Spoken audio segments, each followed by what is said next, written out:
आज हम लोग अकाउंट्स का सॉल्यूशन सेकंड लेक्चर देखेंगे सॉल्यूशन का। तो चलिए आज हम लोग सॉल्यूशन कराते हैं अकाउंट्स का। पिछले बार हम लोग अकाउंट्स टेस्ट 1 का फर्स्ट लेक्चर सॉल्व कर चुके हैं। आज हम लोग सेकंड लेक्चर देखते हैं और सेकंड लेक्चर में आपको हम बताएंगे very short answer type question, क्योंकि फर्स्ट में आपको बता चुके हैं एमसीक्यू और हम लोग 30 एमसीक्यू बहुत अच्छे से कंप्लीट कर लिए थे। आज हम लोग देखेंगे कि very short answer type question में जो 2 नंबर का क्वेश्चन है, 9 क्वेश्चन टोटल दिया हुआ, उसमें से कोई 7 क्वेश्चन आपको अटेम्प्ट करना है। 9 में से कितना अटेम्प्ट करना है? 7। कोई भी 7 आप अटेम्प्ट कर सकते हैं जो आपको लगता है। हम लोग यहाँ बनाएंगे, एग्जाम में आपको 7 भले अटेम्प्ट करना है, हम लोग जो यहाँ बनाएंगे उसमें 9 का 9 हम लोग कंप्लीट करेंगे, ताकि आपको समझ आए कि किस क्वेश्चन का आंसर कितना लिखना चाहिए। और 2 नंबर का है, बहुत ज़्यादा लिखने की भी जरूरत नहीं है। 2 नंबर का मतलब कम से कम 5-6 लाइन 7 लाइन लिख दीजिए, इनफ है आपके लिए। 7 लाइन से अगर कम लिख रहे हैं तो फिर फ़ायदा नहीं है, इसलिए 7 लाइन तो मिनिमम आपको लिखना ही चाहिए। अब शुरुआत करते हैं फर्स्ट क्वेश्चन। देखिए क्या क्या दिया हुआ है इसमें। तो पहला नंबर क्वेश्चन क्या लिखा है? कुछ कुछ तो ऐसा है कि बहुत शॉर्ट है, बहुत छोटा है, सिर्फ आइटम का नाम लिखना है। बोलता है list any 2 items that can be shown under the heading current asset in the companies balance sheet. बोलता है कि वैसे 2 आइटम का नाम बताइए जो करेंट एसेट के अंदर दिखाया जाता है। तो आप लोगों को सबको बताया गया था कि बैलेंस शीट का फॉर्मेट बहुत अच्छे से स्टडी कर लीजिए, बार बार काम देगा। और आप फंस गए हैं यहाँ पे, अगर जिनको बैलेंस शीट का फॉर्मेट याद नहीं होगा, वो बैलेंस शीट के फॉर्मेट में साफ लिखा हुआ है कि करंट एसेट के हेडिंग के अंदर आने वाले 2 आइटम का नाम। तो वैसे तो 4-5 आइटम है, आप 2 का नाम बताना आपको। तो चलिए बताइए कौन कौन सा आइटम है जो करंट एसेट हेडिंग के अंदर आता है। करंट एसेट के अंदर कौन कौन सा आता है बताइए। हेडिंग के अंदर आने वाला आइटम नहीं, करंट एसेट के अंदर भी बहुत सारे आते थे, मालूम होना चाहिए। करंट एसेट्स के अंदर 4 आता था, ABCD आता था। तो ए बताओ उसमें कौन है? हेड पूछ रहा है कौन कौन सा आइटम आता है उसके अंदर, अगर पूछेगा तो कहा जाएगा। तो बताइए इसके अंदर क्या क्या आता है। पहला आता है ट्रेड रिसीवेबल, और ट्रेड रिसीवेबल आता है। दूसरा क्या आता है? याद ही नहीं सबको। कैश एंड कैश इक्विवेलेंट आता है।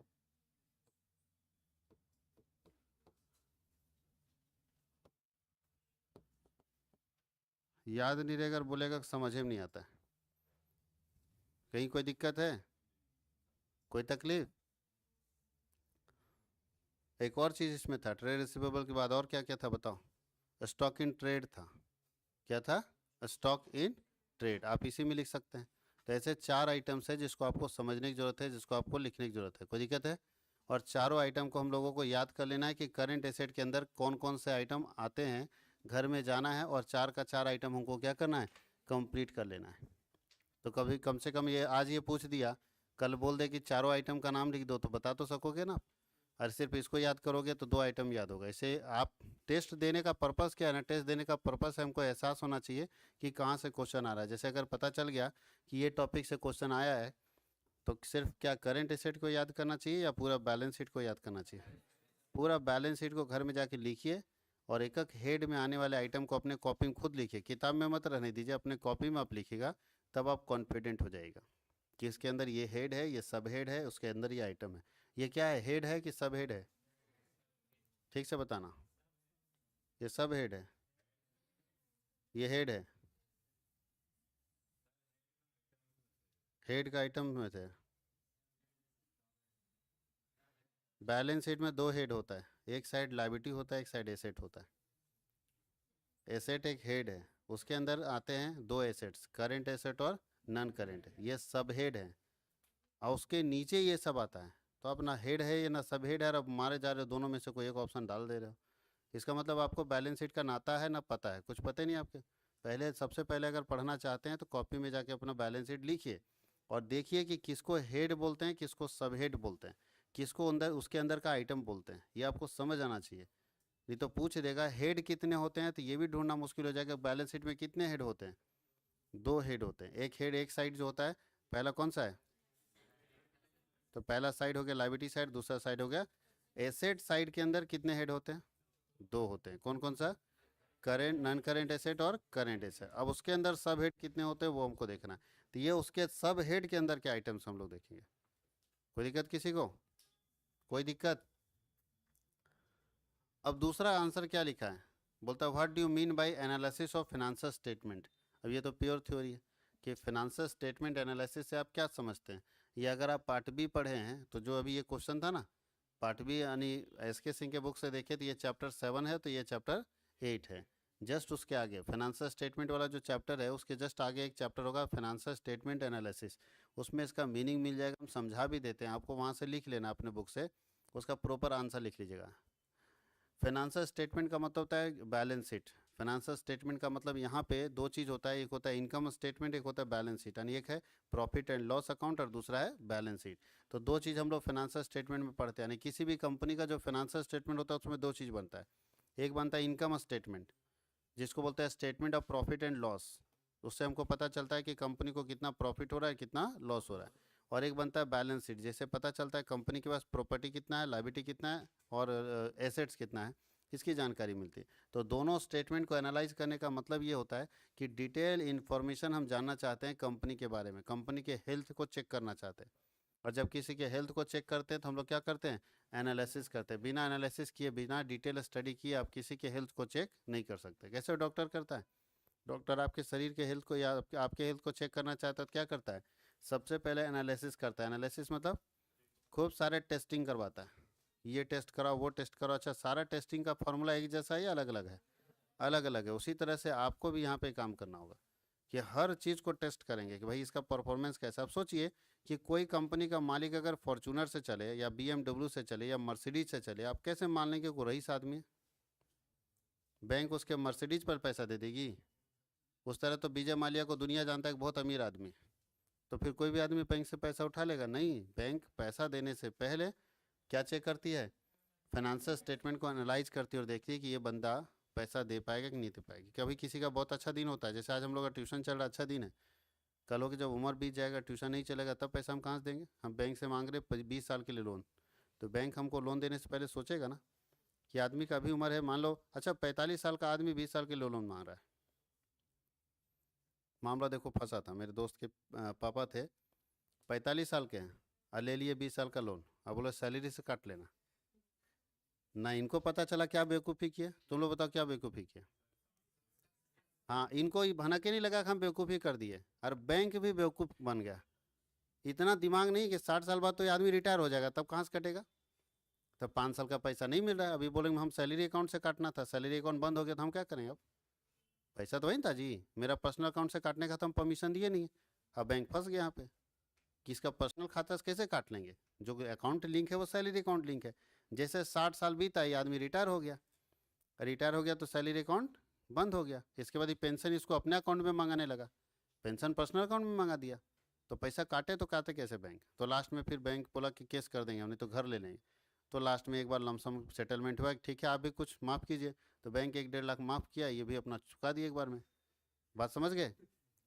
तो आप ये गलती कैसे कर दिया बैंक, क्योंकि वो क्या नहीं किया था, एनालाइज नहीं किया था, डिटेल में जाकर चेक नहीं किया कि आदमी क्या है।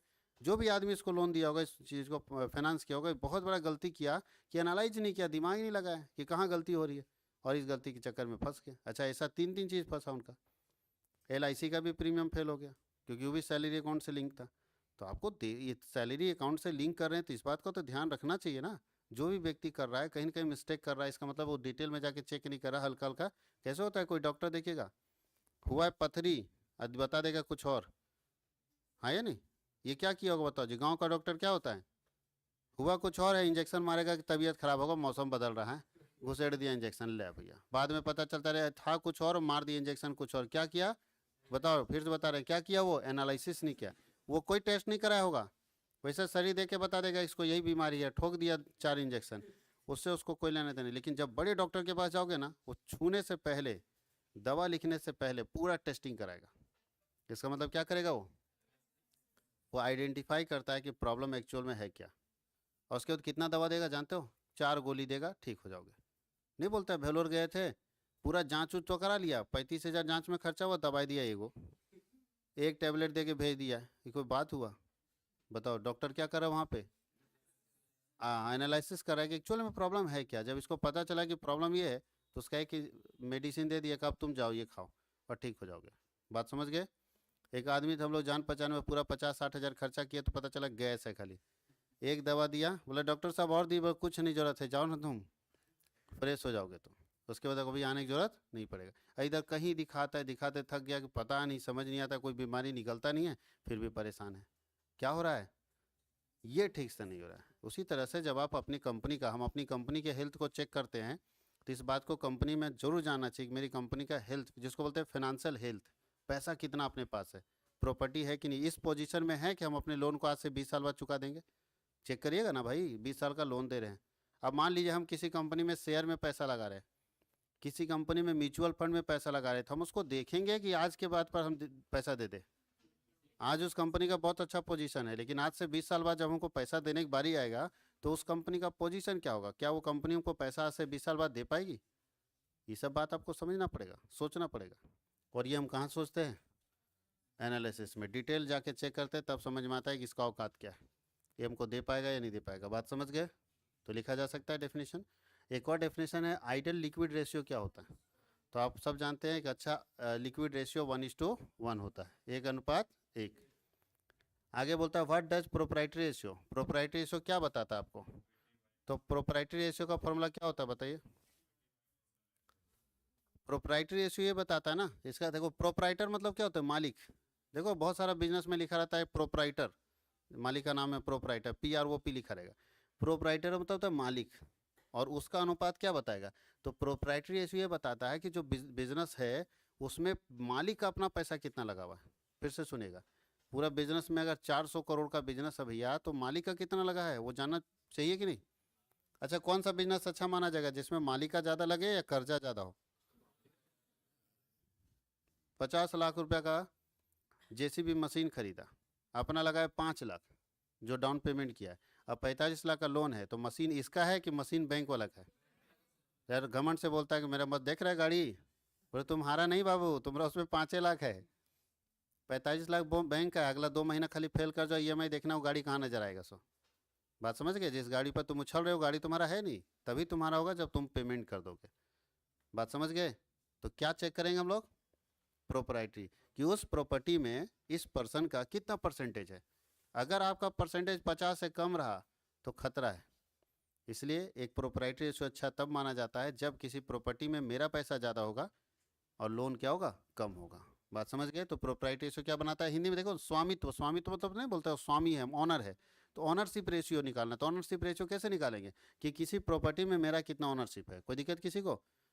अब 30 लाख का फ्लैट है, 21 लाख हम लोग को कर्ज लिए हैं, तो प्रॉपर्टी मेरा है या बैंक का है?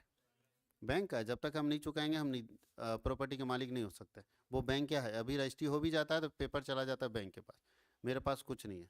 इसका मतलब जब हम लोन चुका देंगे आज से 15 साल बाद, 20 साल बाद, तब वो प्रॉपर्टी मेरे नाम पर होगा, तब हम उसको कुछ भी कर सकते हैं। अगर आज हम बेचना चाहेंगे तो क्या करेंगे? प्रॉपर्टी मेरा है नहीं, खाली नाम मेरा है। आज बेचना चाहेंगे तो बैंक सबसे पहले बोलेगा कोई बात नहीं सतीश जी, हम आपको NOC दे देंगे, नो ऑब्जेक्शन सर्टिफिकेट, क्या आप मेरी प्रॉपर्टी को बेच सकते हैं, लेकिन मेरा जो 21 लाख लिए हो चुका दीजिए एक बार में। बात समझ गए? अब हम क्या करेंगे, अगर आज बेचना चाहेंगे तो जिस पार्टी को बेचना चाहेंगे उसको, उसके सामने एक ही शर्त रखेंगे कि 2 शर्त है तुम्हारे पास भाई, हम इस प्रॉपर्टी पर लोन लिए हुए, तो अगर आपको लेना है तो लोन अपने नाम पर ट्रांसफ़र करा लो, आज से EMI आप भर देना, या तो आप एक बार में हमको 21 लाख दो, हम इसको चुका दें, हम NOC बैंक का ला के आपको दे देंगे, आप अब जहाँ से लाओ हमको मतलब नहीं, पैसा दो हमको। तो अगर खरीदना चाहेगा तो 21 लाख देगा, हम बैंक को चुका देंगे, बैंक से NOC ले लेंगे कि बैंक का इस प्रॉपर्टी पर कोई ऑब्जेक्शन नहीं है। बैंक का कर्जा चूक गया तो ऑब्जेक्शन नहीं रहेगा। बात समझ गए? तो अब ज़्यादा नहीं बताना है, समझ गए? प्रोप्राइटरी रेशियो का मतलब है कि किसी प्रॉपर्टी में ऑनर का कितना हिस्सा है, ये निकालेंगे हम लोग प्रोप्राइटरी रेशियो के जरिए। इसका फॉर्मूला भी आपको याद कर लेना चाहिए। आगे नीचे लिखा है कि according to which accounting standard does the cash flow statement come. कौन से अकाउंटिंग स्टैंडर्ड में कैश फ्लो स्टेटमेंट आता है? तो सब जानते हैं AS3, अकाउंटिंग स्टैंडर्ड 3 में कैश फ्लो स्टेटमेंट के बारे में बात किया गया। कौन सा अकाउंटिंग स्टैंडर्ड? 3।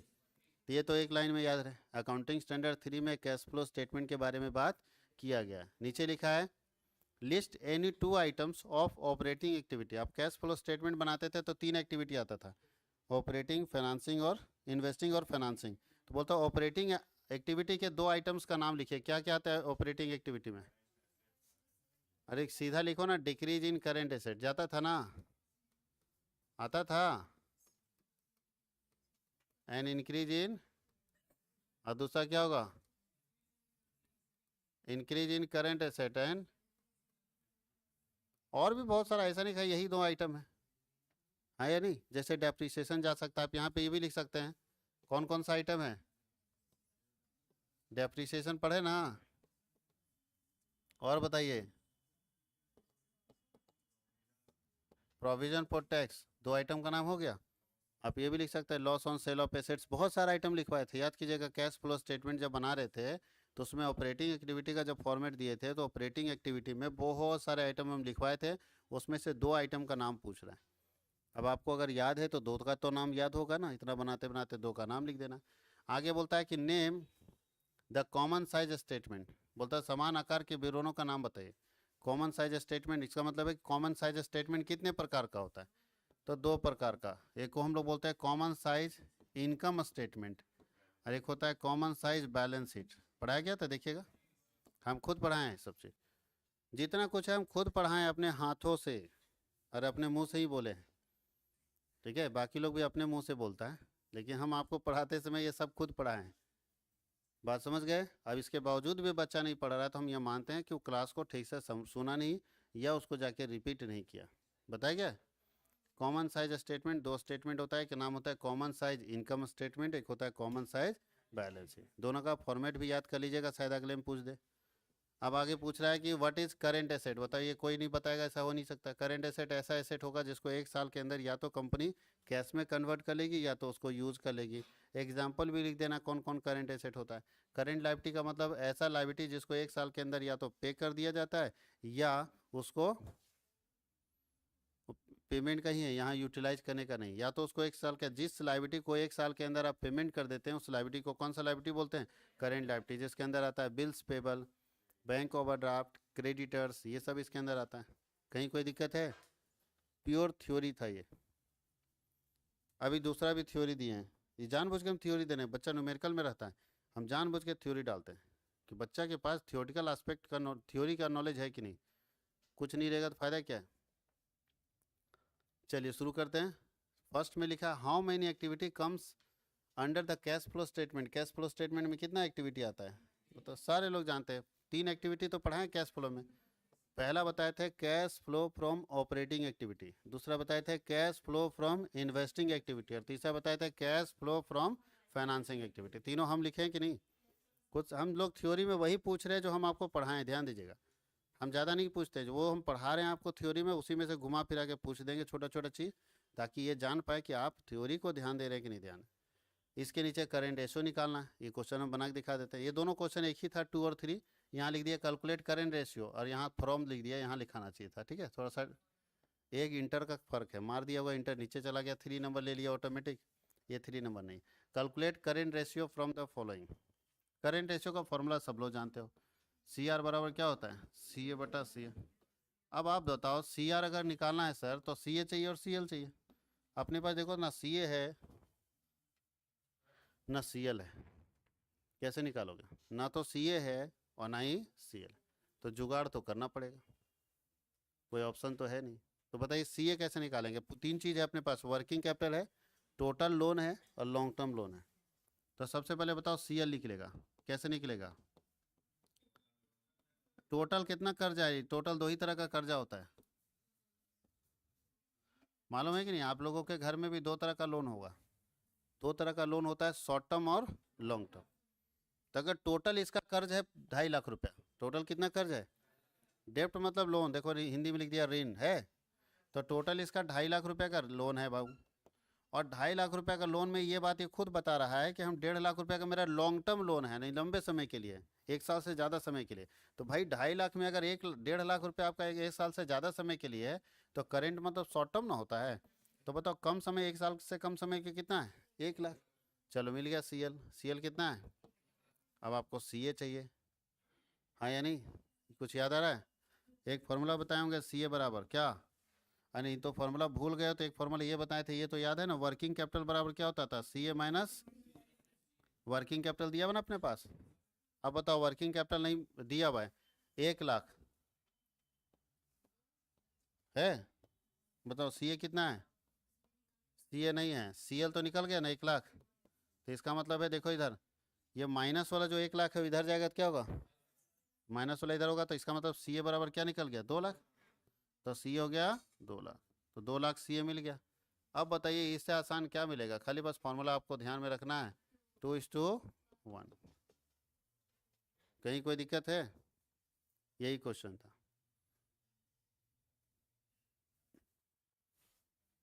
बन सकता है ना, कितने लोग सही बनाए, एक हाथ उठा रही वो, एक सही बनाया और 2, 3 लोग, चलो ठीक है 3-4 लोग सही, मतलब 5-7 लोग सही बनाए। बाकी लोग को ये भी निकालने में दिक्कत हो गया कि कैसे करेंट रेशियो निकालेंगे, इसका मतलब है जम के प्रैक्टिस हो रहा है, नहीं बनने का मतलब ही ना है, ये रगड़ के मेहनत हो रहा है, हर टॉपिक के ऊपर ज़बरदस्त कमांड है, इसमें दिक्कत नहीं है, टॉपिक में दिक्कत नहीं। बाकी आप अभी जब देख रहे हैं ना तो आपको समझ में आ गया होगा कि हम कितना बड़ा गलती करके आ गए। आगे बढ़ा जाए। अब देखिए यहाँ बोला है calculate gross profit from the following, जो डेटा दिया है इससे आपको ग्रॉस प्रॉफिट निकालना है। अब ग्रॉस प्रॉफिट कैसे निकालेंगे, तो देखिए क्या क्या दिया वो देखिए, सबसे पहले ग्रॉस प्रॉफिट रेशियो का फॉर्मूला लिख लो, फॉर्मूला लिखोगे आप सब समझ जाओगे क्या निकालना है। ग्रॉस प्रॉफिट का फॉर्मूला बताइए क्या है, ग्रॉस प्रॉफिट रेशियो बराबर क्या होता है,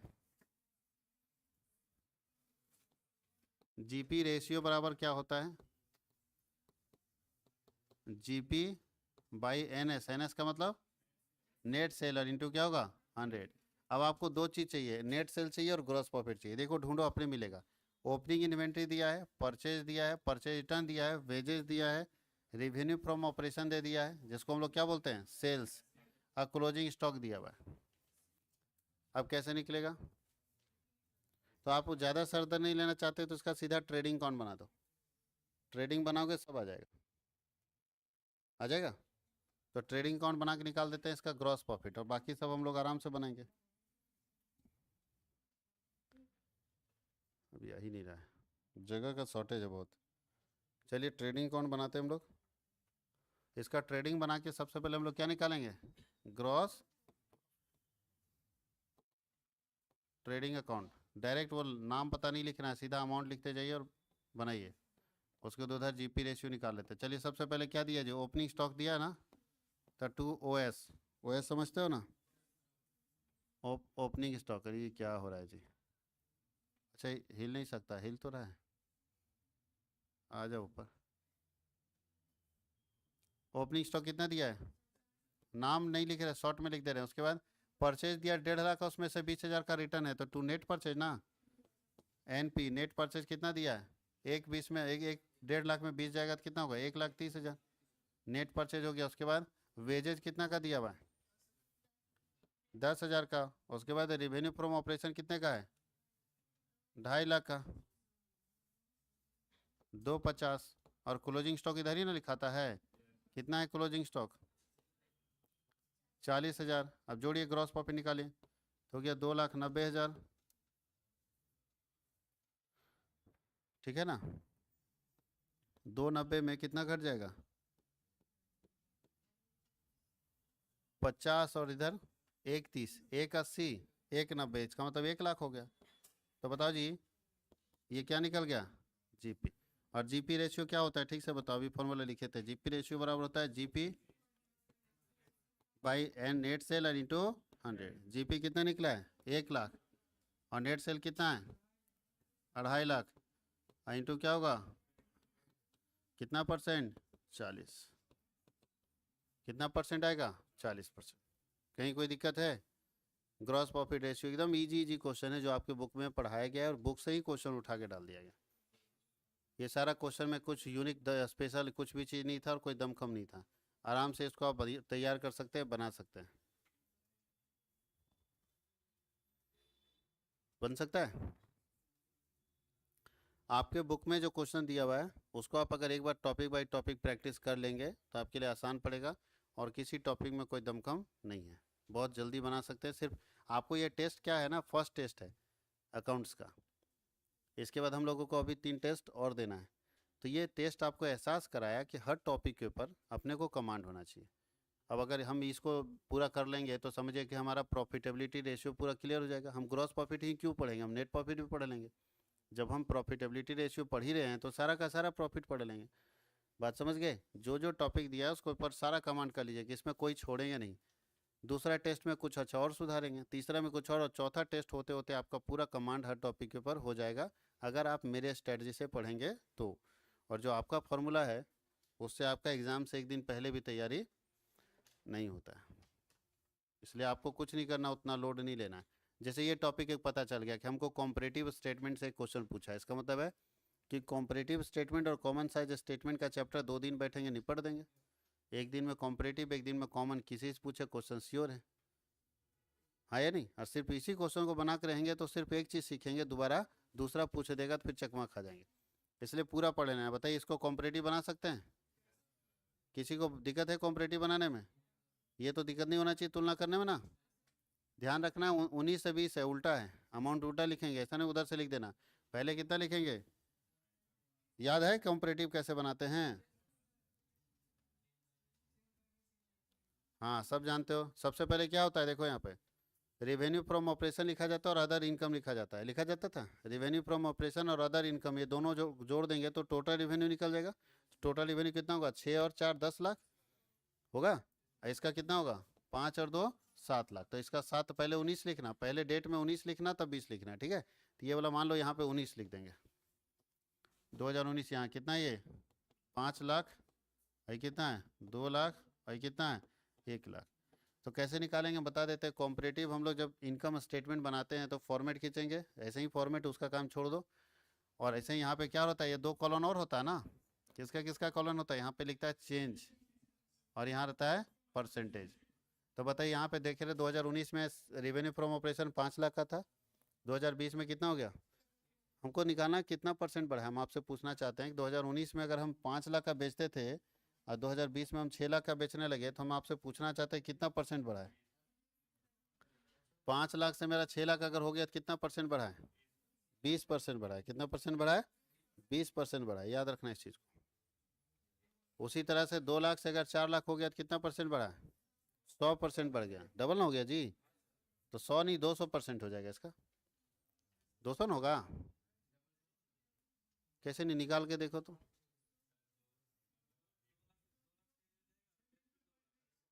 अच्छा, ये 2 लाख, हाँ ठीक है, 100% बढ़ेगा, ठीक है। इससे तुलना करेंगे तो 200% होगा, इससे तुलना करेंगे तो 100 होगा। चलिए ठीक है, तो 100% ये बढ़ गया। तो ये 100% हो गया, ये अपना 20%, ये दोनों जोड़ेंगे तो रेवेन्यू फ्रॉम ऑपरेशन और अदर इनकम, ये दोनों को जोड़ देते हैं तो क्या निकलता है? Total revenue. और टोटल रेवेन्यू में एक ही तो खर्चा 1 लाख का, तो 5 2 7 लाख में जाएगा तो नेट प्रॉफिट कितना आएगा? जिसको पैट बोलते हैं, प्रॉफिट आफ्टर टैक्स, कितना आएगा? 6 लाख। और इसमें कितना आएगा? अच्छा, इसका आएगा 7 में गया 6 और इसमें 6 4 10 में 2 गया तो 8 लाख। कहीं कोई दिक्कत नहीं, परसेंटेज निकालने आता है ना। तो आपको देखिए, ये टॉपिक अगर पूछ दिया तो आप सिर्फ यही टॉपिक पढ़ेंगे घर में जाके तो तैयारी नहीं होगी। टॉपिक ये होना चाहिए कि कॉमन और कंपैरेटिव दोनों पढ़ लेते हैं, एक ही जैसा तो है, खाली परसेंटेज निकालने का तरीका अलग है। ये क्वेश्चन तो आसानी से बनाया जा सकता था, ये बहुत टफ क्वेश्चन में से नहीं था। वो डर है ना, उसको भगाना है, अपने अंदर के डर को भगाना है। और इसके लिए ज़रूरी है कि आप हर क्वेश्चन को अपने पास हार्ड कॉपी जो है, टेस्ट का कॉपी, उसको 3 4 बार खुद खाली क्वेश्चन को पढ़िए। 3 4 बार क्वेश्चन पढ़ने का मतलब है आपके दिमाग में सेट हो गया कि अपने को कौन कौन से टॉपिक के ऊपर कमांड करना है। इसलिए क्वेश्चन जरूर देखिएगा, अभी भी घर में टेस्ट दे के रखा होगा तो एक बार झांकिएगा, क्वेश्चन जरूर पढ़िए, क्योंकि एग्जामिनेशन के समय आपका जो दिमाग काम किया सो किए।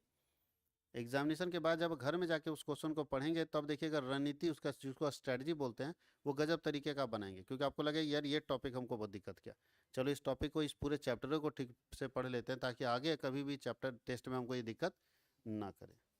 अब एक और देखो क्या है क्वेश्चन, पूछ रहा है कि इन सब आइटम्स को बैलेंस शीट में आप कहाँ दिखाते हो। अब ये तो जो फॉर्मेट पढ़ा है वो बता देगा कि नहीं। लैंड एंड बिल्डिंग कहाँ जाता है? पहला है एसेट साइड में, नॉन करेंट हेड में, और टेंजिबल सब हेड में। दूसरा गुडविल कहाँ जाता है? सेम, बट यहाँ टेंजिबल की जगह कहाँ होगा? इनटेंजिबल। और 10% डिवेंचर जाता है लाइबिलिटी साइड में, नॉन करेंट लाइबिलिटी के हेड में। उसमें भी हम लोग नॉन करेंट में भी सिक्योर्ड में जाएगा, ये नॉन करेंट में भी कहाँ जाएगा? Secured debenture. कहीं कोई दिक्कत है? तो पूछ रहा है कहाँ जाता है, ये आपको करना है। अब नीचे कुछ और क्वेश्चन है, 7 नंबर क्वेश्चन बोलता है कि निम्न सूचनाओं से आपको प्रोविजन फॉर टैक्स अकाउंट बनाना है। कैसे बनेगा बताए थे? Provision for tax cash flow statement जब बना रहे थे तो प्रोविजन फॉर टैक्स अकाउंट बताए थे कैसे बनता है। चलिए बना के दिखा देते हैं। हम यहाँ फॉर्मेट लिख देते हैं, आप खुद भर लोगे, देख लो।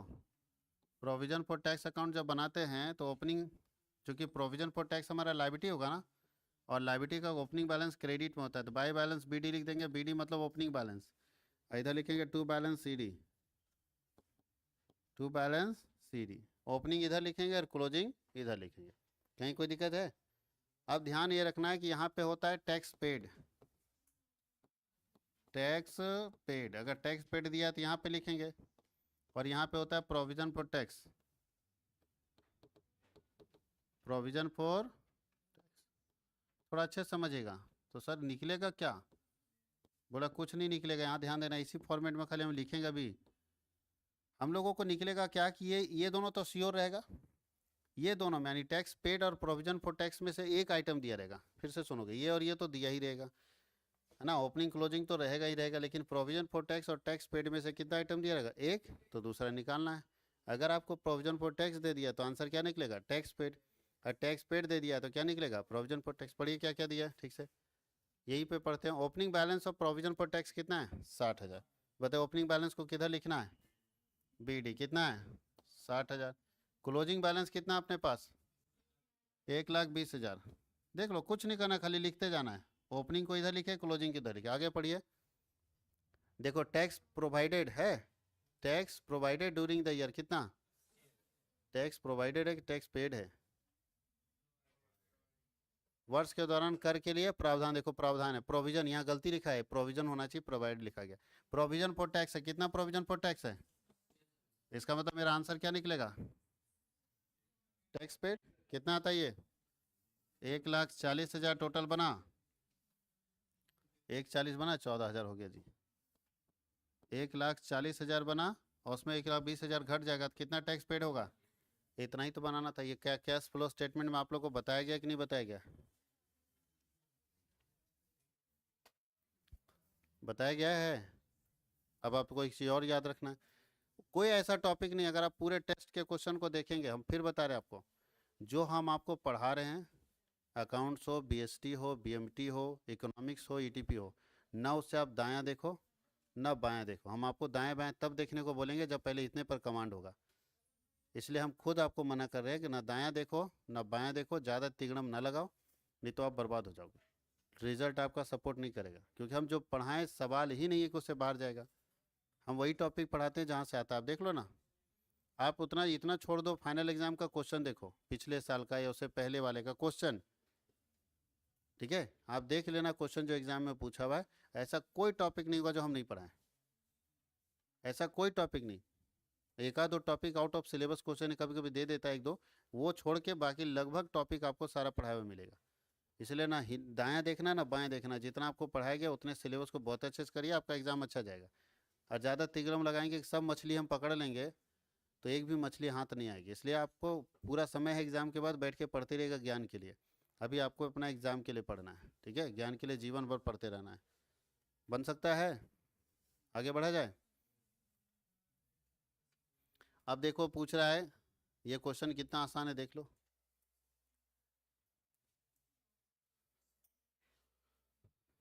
ये क्वेश्चन कितना आसान है। बोलता है कि अगर करेंट रेशियो इतना गुना है, मतलब 2.5 टाइम्स है, कोई बात नहीं, टाइम्स दे दिया तो क्या दिक्कत है, और चालू दायित्व इतना है, तो करेंट एसेट बताइए। बताओ जी, करेंट रेशियो बराबर क्या होता है? सी ए बटा, ये 2.5 टाइम्स है, मतलब 2.5/1। अरे 2.5 गुना ना बोल रहा है जी, तो किसका 2.5 गुना? एक का 2.5 गुना 2.5 रुपया नहीं होता है। कुछ चकमा देने के लिए दिया। कुछ बच्चा पूछा था टेस्ट में, सर टाइम्स में दे दिया सर। कभी हम आज तक जिंदगी में करेंट रेशियो को टाइम्स में नहीं पढ़े। करेंट रेशियो रहता है 2:1 ना सर, 3:1 रहता है, किसी तरह से भी रह सकता है। हम आंसर कभी भी करेंट रेशियो का टाइम्स में नहीं दिखाते। समझ में आया? इन्फॉर्मेशन में तो कुछ ना दे देगा चकमा खाने के लिए, तो आपको समझना पड़ेगा। टाइम्स का मतलब बोल दिया 2.5 गुना। 2.5 गुना किसका? एक का 2.5 गुना, ठीक तो है। बराबर करेंट एसेट दिया हुआ देखो तो, नहीं करेंट लायबिलिटी दिया है। बताओ जी, अगर ये क्वेश्चन नहीं बनाएगा, क्वेश्चन शर्मा रहा है तुम लोग से कि तुम लोग क्या कर रहा है, क्रॉस करेंगे? कितना आता है? क्वेश्चन शर्मा रहा है तुम लोग से, तुम लोग कर क्या रहा है? 2 लाइन का चीज नहीं है, और बच्चा इसको छोड़ के आएगा, इसका मतलब है कि बिल्कुल साफ है। तकलीफ लगा? अच्छा 25 चौके 1 लाख देख रहे थे तुम लोग का ध्यान कर रहा था। अरे यहाँ नहीं देख रहा है, ठीक तो हम कर क्रॉस किए, हम अमाउंट गलत लिख दिए, क्रॉस सही किए ना। कितना आया? चलो ठीक है, अब ठीक है, 1 लाख आ गया ना। अच्छा कुछ बच्चा उसमें भी शक कर रहा है, पता नहीं सर लिखे होंगे ठीक है लिखे होंगे, बोल नहीं रहा है। हम बोले 40,000 को 2.5 से गुना करना है तो कितना आएगा। चलिए एक और देखो, एक और। अबे तो इसमें करेंट एसेट दे दिया, करेंट रेशियो दे दिया, करेंट लाइबिलिटी पूछ रहा है, यही तो है। चलो यहाँ देखो, सी आर बराबर क्या होगा, सी ए बटा सी आर कितना है 2 गुना मतलब 2/1, सी ए कितना है 4 लाख। तो करेंट लाइबिलिटी कितना होगा बताओ, करेंट लाइबिलिटी कितना होगा, सी एल बराबर कितना होगा, कैसे आएगा। तो देखो क्रॉस करो, 2CL बराबर 4 लाख होगा, इसलिए CL बराबर 4 लाख बटा 2 करेंगे 2 लाख आ जाएगा ना। अब ये सब क्वेश्चन अगर आप छोड़ के आते हो तो बेवकूफ़ी कर रहे हो, कहीं ना कहीं, कहीं ना कहीं मिस्टेक है, कहीं कोई दिक्कत है।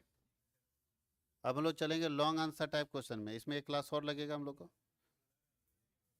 लॉन्ग आंसर टाइप क्वेश्चन में लंबा समय जाएगा, क्योंकि लॉन्ग आंसर टाइप क्वेश्चन जो होगा 1 क्लास और लगेगा और हम लोग कंप्लीट कर लेंगे। कहीं कोई दिक्कत है?